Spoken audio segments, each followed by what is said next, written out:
You're listening to 91.7 FM, WSUW, in Whitewater, Wisconsin.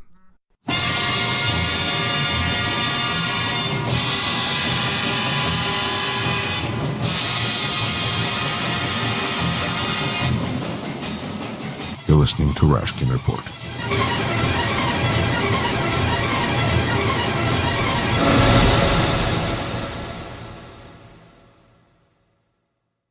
You're listening to WSUW 91.7 FM, The Edge in Whitewater, Wisconsin. This is Rashkin Report, and I'm your host, Yuri Rashkin. I'm excited to welcome back to the program political analyst and PhD candidate at Columbia University, Maria Snegovaya, because the subject, it's kind of funny because this program I always felt was a little bit esoteric in a sense that it was probably a very niche product appealing to very small number of interested people, which I was okay with. But all of a sudden it seems that we have Mr. Trump who is dancing onto the scene and demanding attention, and together with Mr. Putin, which is an unlikely pair. And to discuss this, Maria, welcome back to the program. Thank you very much for the invitation again, Yuri. Pleasure. Absolutely.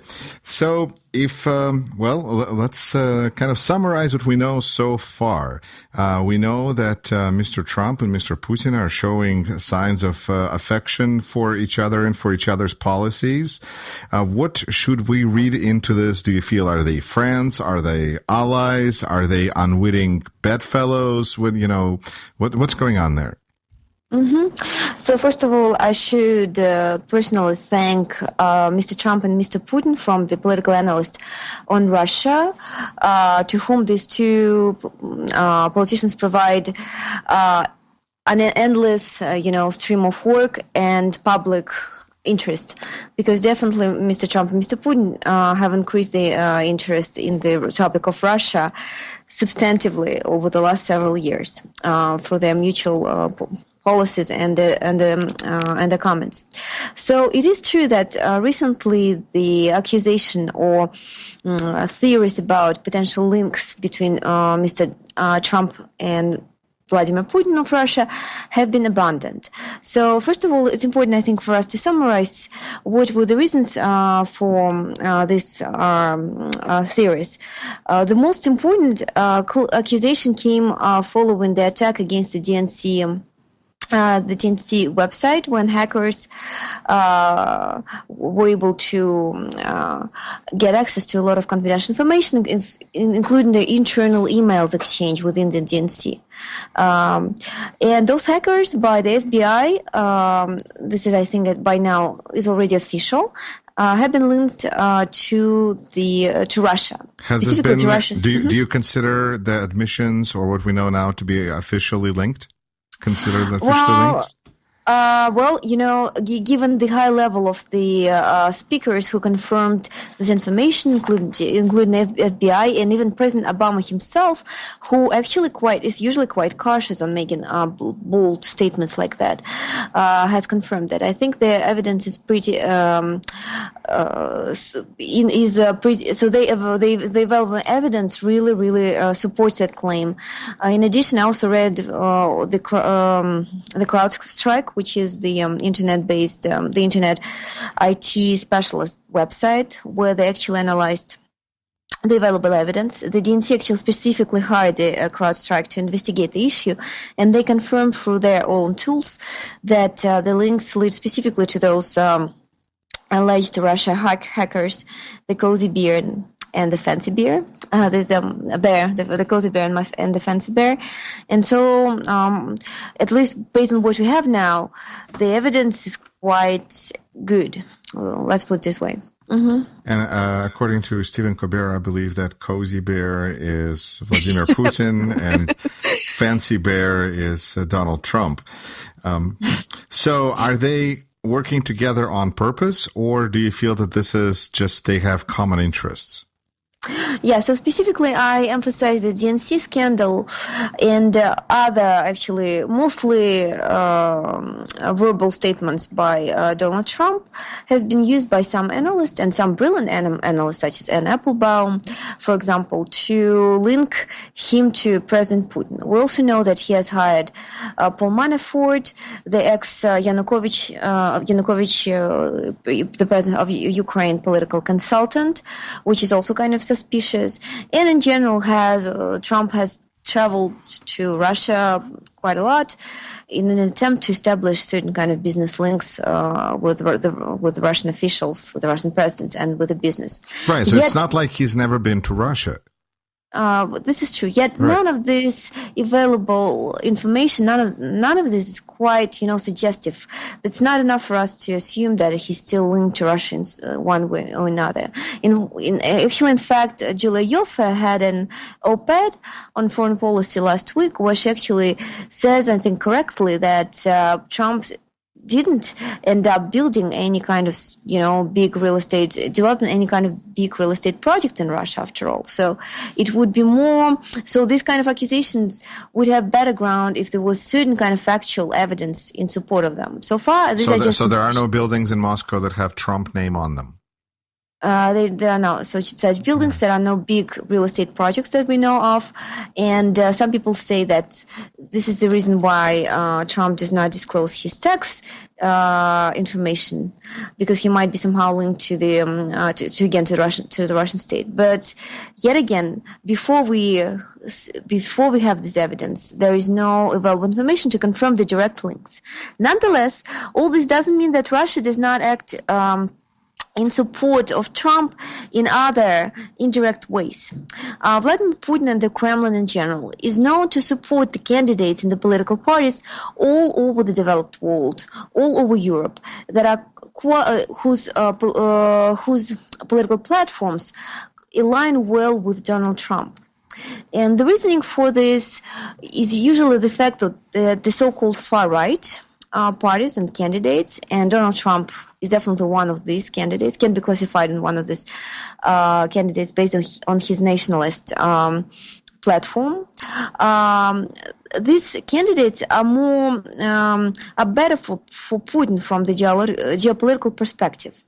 The Kremlin and Russia in general, as we know now, following the annexation of Crimea and the war in Ukraine, is not on good terms with the rest of the developed world, and especially with the mainstream politicians in the world.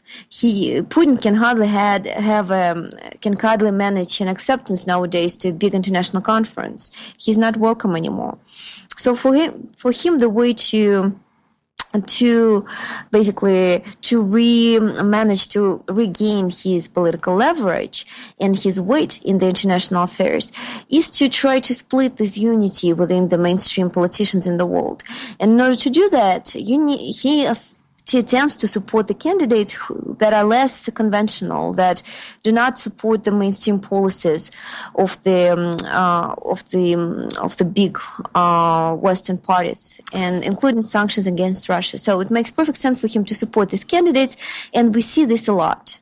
This is, for example, Hungarian Jobbik Party, Marine Le Pen's French Front National, the bunch of other extreme far-right parties and political candidates all over Europe. And I think that Trump fits well that dynamics. Maria, I think you've hit on several things that I'd like to pick up on. I think, first of all, I completely agree with your description of the situation as far as Putin's approach to sponsoring extremists all over the world with a purpose of destabilizing the situation. And so, as I think was mentioned on another program, to force all of these Western governments to start dealing with their own problems instead of dealing with Russia. And that's where I think that the concept of sanctions that you mentioned in passing, I think is probably very important to Russia, at least as a reason to try to inflict damage back on the United States, because this is, if you support sanctions against Russia, then I guess it almost makes it okay for Russia to try to attack you, because this is just tit for tat. Well, Well, at least that's one of the justifications that the Kremlin uses, right? Do you think, is there a sincere justification that they actually perceive themselves, or all of this is just PR? So, by the way, by the damage against the United States, do you mean Trump himself? I was just a little question. Yeah, but a small question. So, it's a little bit hard to understand what the Kremlin thinks, because there is an interesting dichotomy there.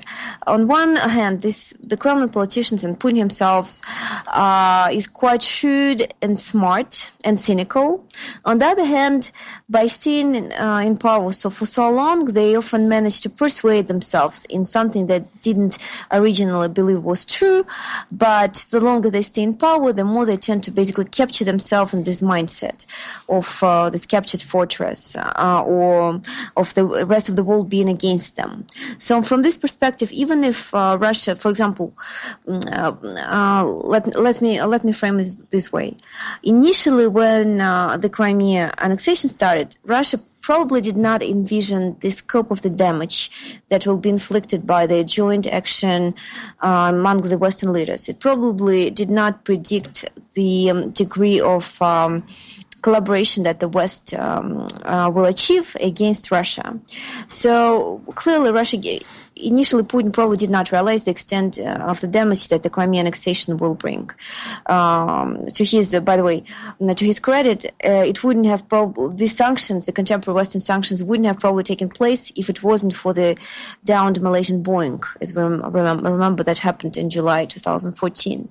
Now, of course, as the time passed and as he realized that he underestimated the degree of the coherent action by the Western allies against Russia, of course, in response, the Kremlin basically developed or intensified this thinking that the rest of the world is against Russia, right? We know very well that the very harsh action against Ukraine was partly taken as a response to the democratic protests in Ukraine in 2014, which led to the removal of President Yanukovych, of the pro-Kremlin President Yanukovych. Putin, we know, also perceives this kind of democratic revolutions as a certain kind of a Western against hostile action against Russia. Basically, the West funds these democratic revolutions. They're not natural. It's done on purpose, basically to remove pro-Putin's presidents and to put another one pro-American, such as, for example, right. Even though pro-Putin also usually is synonymous with a dictator. Absolutely. Somehow it always a dictator too. This is absolutely true.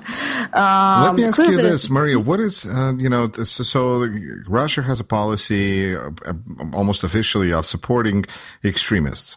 What has their track record been? It's a little bit hard to estimate since there is the popularity of these extremists. The far right in the West is a function of both the domestic and the external causes, right? And at least based on my understanding of the situation, and I specifically studied the Visegrad group, the four countries in Eastern Europe, the Czech Republic, Poland, Hungary, and Slovakia, with respect to this recent rise of the far right. The largest extent of the popularity of this party is explained by the domestic rather than the international reasons.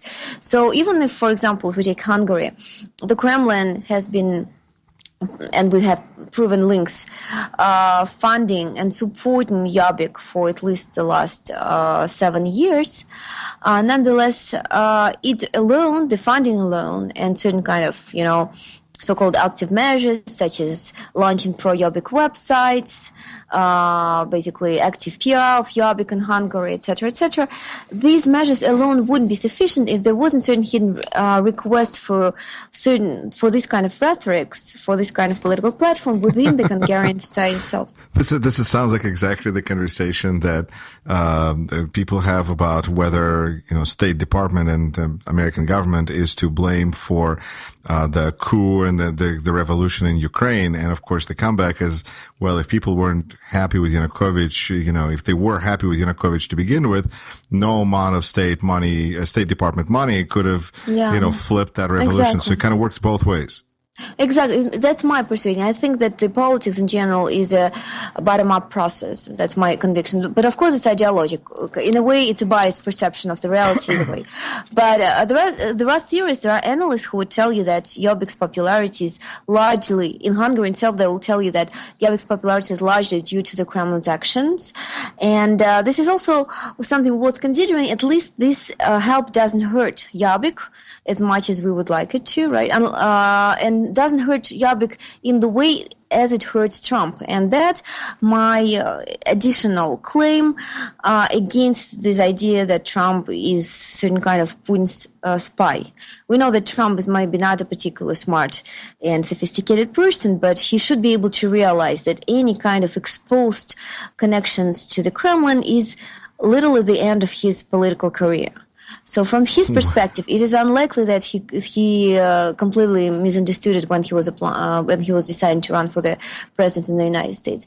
I'm pretty certain if any kind of direct links to the Kremlin are exposed at this point, there's going to be a huge scandal, and it will be the end. So it is unlikely to imagine at this point, at least, that he doesn't understand that himself.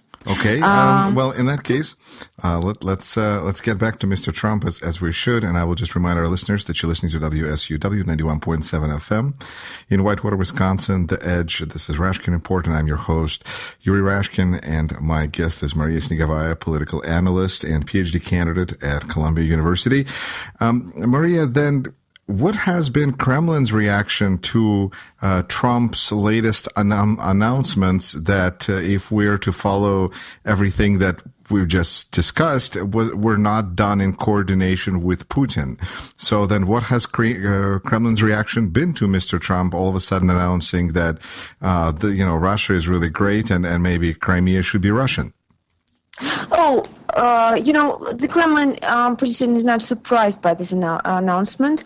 It's not the first time that Mr. Trump makes such welcoming comments with respect to Russia, which, as I mentioned before, is one of the bases for this theory that he might be somehow linked to Russia, because he's so amazingly pro-Russian. He's way more pro-Russian than any other candidate in this race, including both Democratic and Republican candidates together. Nonetheless, it is true that this kind of statement was very welcomed by the official media in Russia. The Vesti, one of the state-owned TV channels, basically restated it. This claim, basically saying that Mr. Trump said that Crimea is better off with Russia than with Ukraine. So basically slightly intensifying this statement that Mr. Trump made, and he's definitely welcome and is perceived as a preferred candidate for Russia if you follow the Russian TV channels. I actually spent the last week in Russia, actually trying to follow actively the narrative of the Russian news on the state-owned TV channels, and in all of them you can notice immediately the slight bias against Hillary and pro-Trump. So Trump is portrayed as an ironic, smart, Yarky,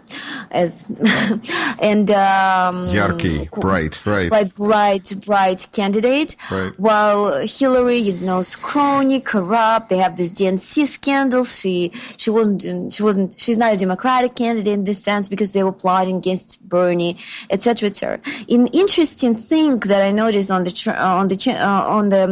public TV broadcasts is that they never mentioned the fact that's widely discussed in the United States right now, that Russian secret services may be behind the DNS attacks. The Russian news, the state-owned news, only mentioned the fact that there is certain kind of Russia-related links behind the DNC hack, but they never mentioned specifically the secret service engagement in it, which I thought was interesting.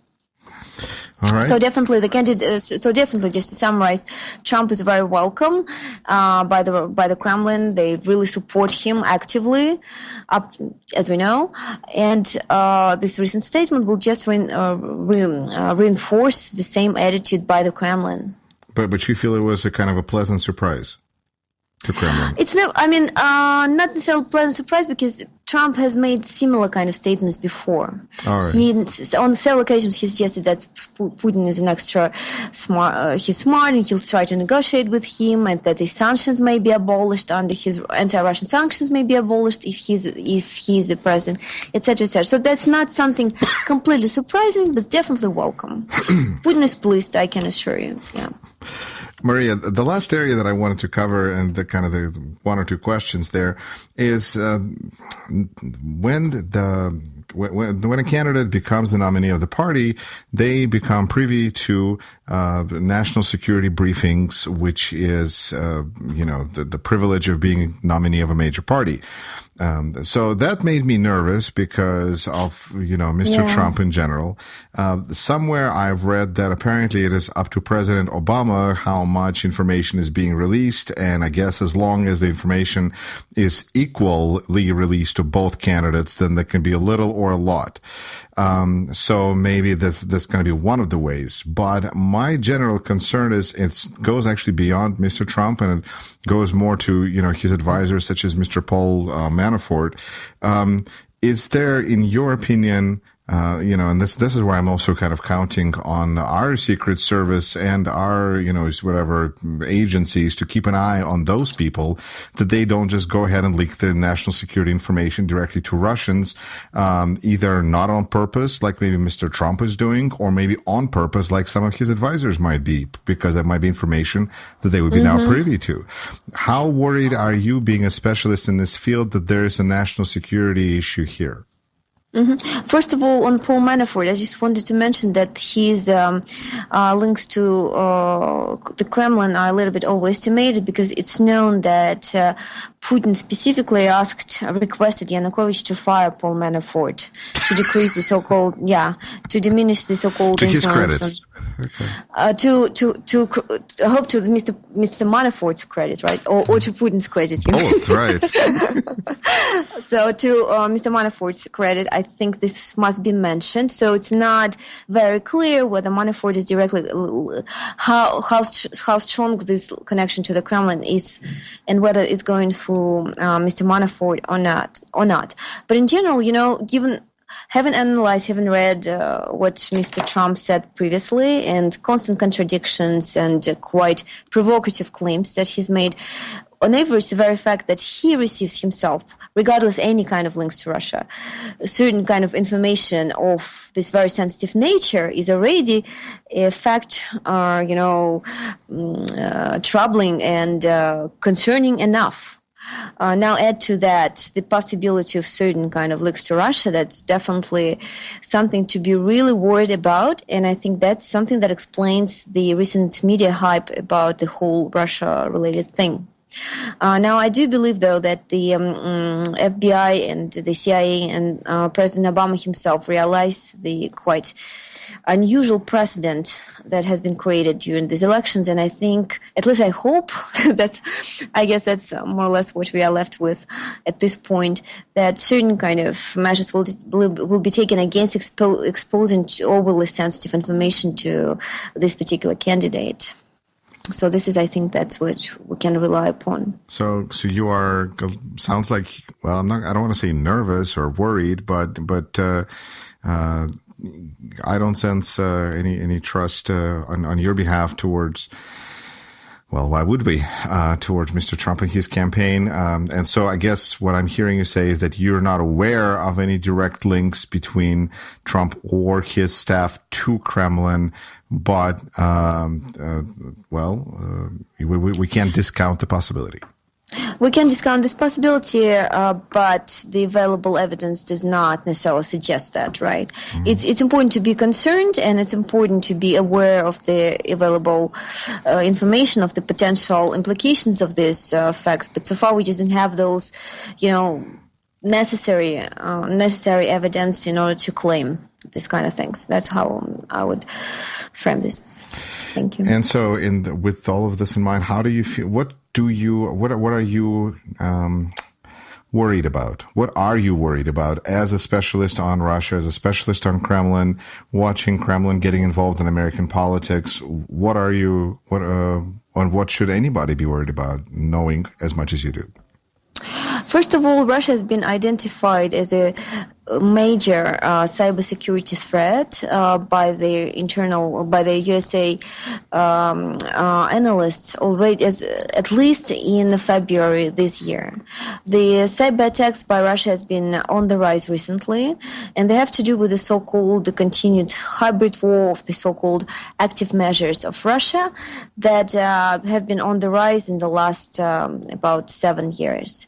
In general, we know that Russia does not perceive the West as partners anymore, and believes that any kind of damage that it can incur on the Western countries and the United States primarily is beneficial for Russia's geopolitical interests, which it also usually identifies as survival of the current regime and Vladimir Putin specifically in power, the current leadership of Russia in power. So from this perspective, the recent attacks against the DNC and, by the way, Hillary Clinton Hillary Clinton campaign also recently announced that the similar attacks have been going on against its own website. It's nothing new, but it's nonetheless dangerous phenomenon that basically reveals that the U.S. security services have not understood probably the extent of this threat well enough.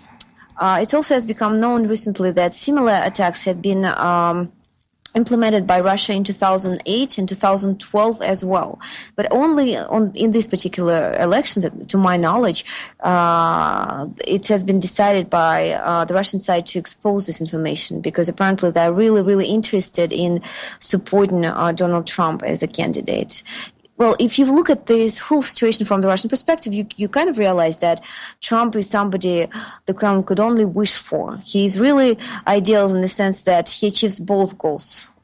First, it is really damaging for this political system in the United States to have such a dividing candidate, and with these policies that are not even they can't even called. They cannot even be labeled as policies at this point. But this kind of statements that he's making, they're clearly destructive for the U.S. political culture. On the first hand, and on the other hand. Of course, the rhetoric of Donald Trump is very beneficial for Russia. So what we see is basically, on one hand, nothing new. It's continued Russia's hybrid war, Russia's hybrid measures against the West. The Soviet Union used to do the same. This is the good old Russian practices of the 20th century, just kind of modified because nowadays we have internet and we didn't used to have it before. But it's the impact of these of the deleterious impact of these measures, unfortunately, has been increasing recently. And it's important that the U.S. national security realizes the threats that current activity of Russia represents, and start also actively counter those measures by the Russian side. Maria, thank you so much for being a guest on our program once again. Thank you very much, Yuri. You're listening to 91.7 FM, WSUW, in Whitewater, Wisconsin.